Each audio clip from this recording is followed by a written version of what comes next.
Nashik's rapidly developing industry and Pune's IT hub to Mumbai, the finance and entertainment capital, Maharashtra is one of India's largest commercial and industrial centres.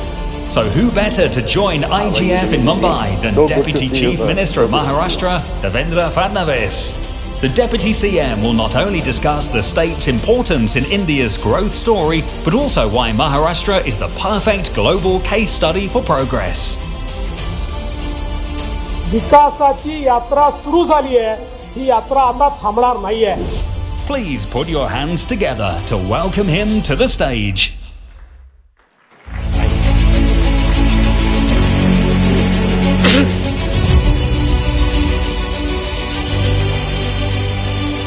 Ladies and gentlemen, please do put your hands once again together for Mr. Devendra Fadnavis, Deputy Chief Minister of Maharashtra. Devendraji, thank you so much for being here. Now, the IGF events theme is the next 10 years. And as India tries to achieve all the things that Amit Shah ji was just talking about, it's really important, of course, for Maharashtra, because India can't really achieve all of that without Maharashtra playing its role in this. And interestingly, Maharashtra is also going to be completing 75 years in 2035. How do you envision the growth of Maharashtra? How do you envision Maharashtra at 75? At the outset, let me apologize for everybody that I am pushing their lunch away. But I think it's a very interesting question because in 2035, Maharashtra will be at 75. And we have envisioned a few things for Maharashtra when it becomes 75 years old. So it's basically based on infrastructure-led growth. It is based on sustainability. It is based on investment which creates job. It is based on creating robust social infrastructure. And of course, it's based on security.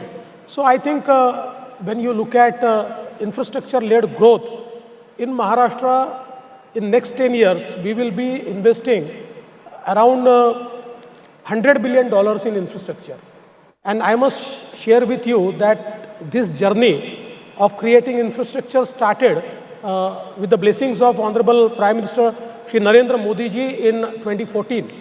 And in 2019, when a report from Deutsche Bank came, the report said that out of all investment that is happening in India in big infrastructure projects, 50% of investment is happening in the state of Maharashtra. So we actually upscaled the investment in the state of Maharashtra because we believe that infrastructure-led growth is one model where we can fast track, entire this process of development. And I think we want to invest more. We feel, and out of our experience, we know that if we have, big projects, big ticket projects, if our projects are feasible and bankable, then I think capital is not a problem, because Maharashtra is one state where all our parameters, fiscal parameters, are well within the limits. So whether it is multilateral agencies or banks, they are ready to finance us. So that is one thing which we are doing. So far as the most talked subject is about sustainability, because a growth without sustainability is no growth today. So we are actually investing more in creating green energy.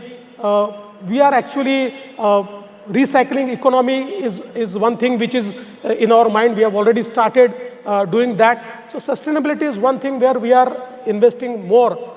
And so far as social infrastructure is concerned, I must tell you that Maharashtra is one state which has most number of universities and most number of NAC accredited institutions. So we have IITs, IIMs, we have institutions of national repute, we have largest number of private medical colleges, engineering colleges, and I think we are adding to that. And in let's say next 10 years, by business usual, we will be adding 50,000 beds in our healthcare system.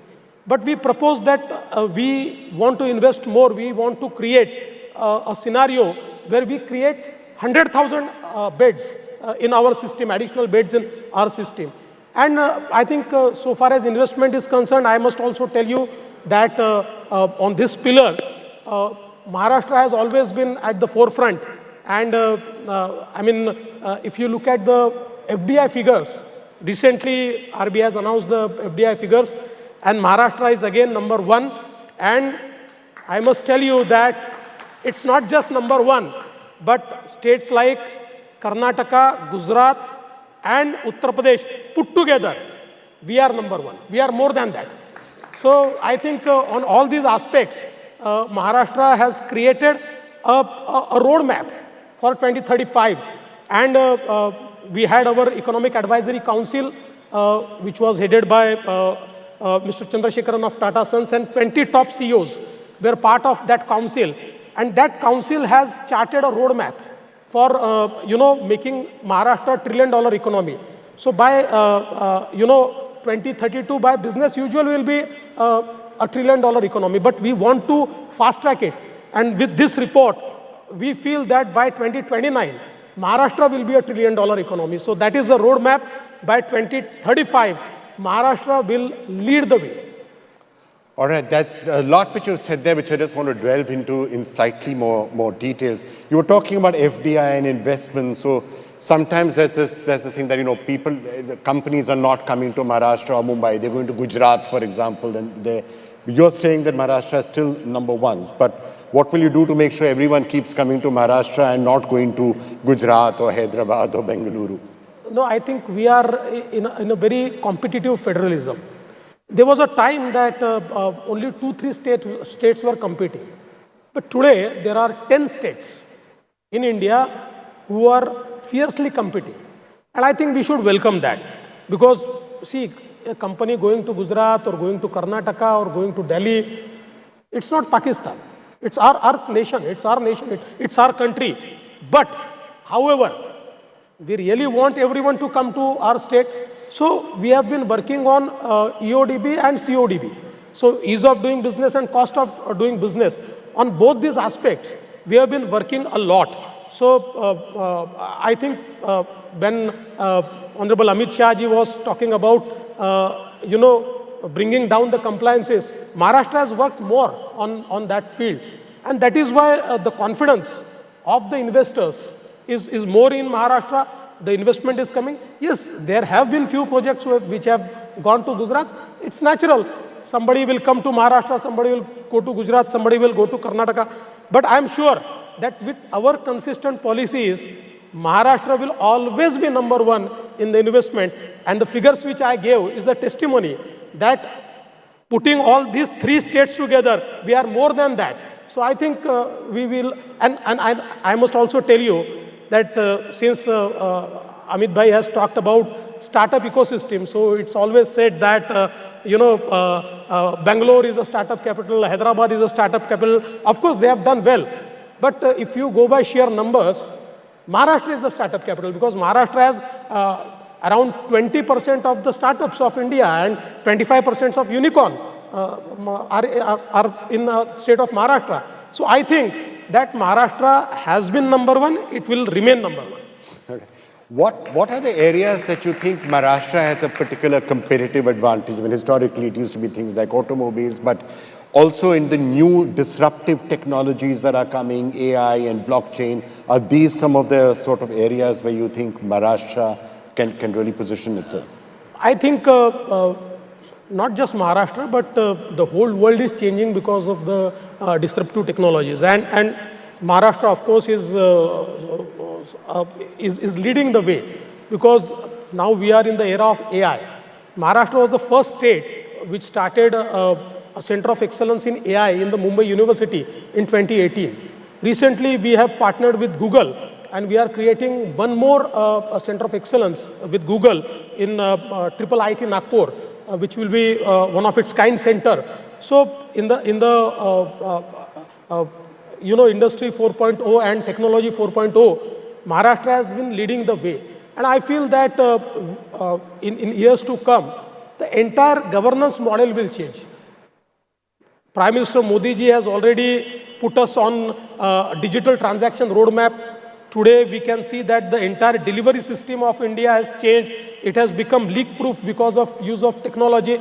And now, with blockchain technology, things are going to change. I always say that our collectors in all states, they are custodians of our record. And half of their time goes into taking the hearing of land belongs to whom, what is the title. But tomorrow when the record goes into blockchain, they have nothing to do. I mean, it's a auto process where, you cannot tamper with the record, you cannot, change the records at your whims and fancies. So technology is changing all the things. I mean, tomorrow we can actually manage the life cycle of human being using the technology. Today also, in silos we are doing that. So from birth certificate to death certificate, from his social security to his accounts, everything is digitized in silos. But tomorrow, once we connect all these things, then the things are going to change. And I see we are heading towards that. Maharashtra is heading towards that.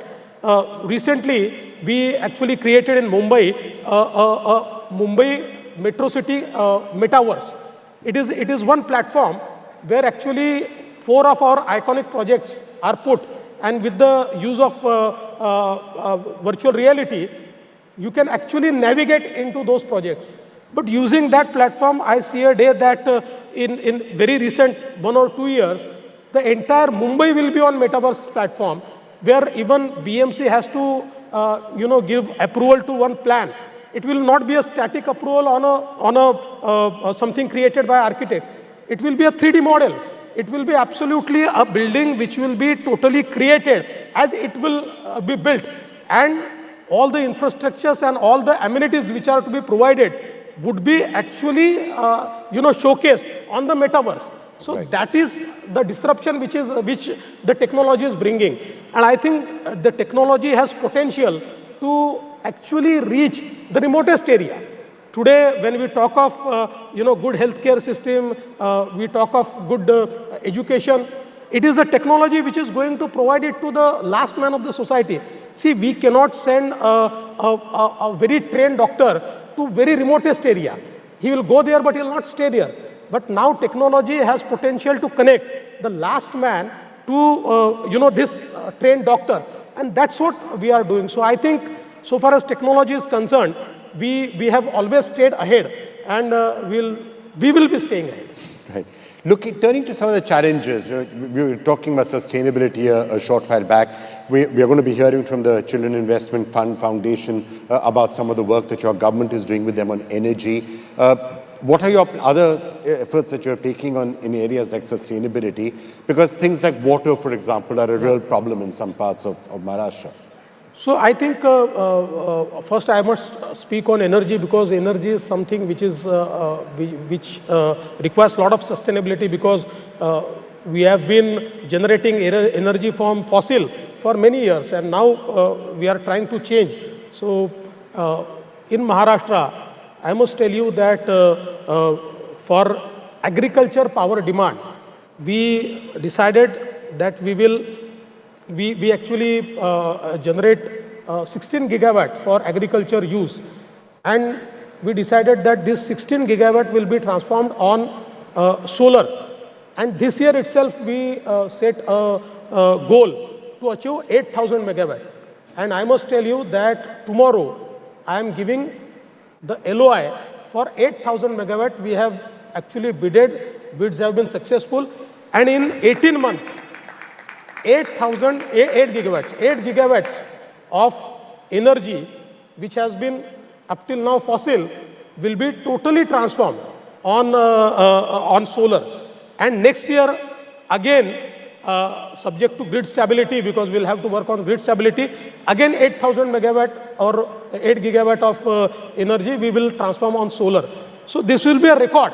In less than 3 years, I think 16 gigawatt of entire power demand of agriculture will be put on solar mode.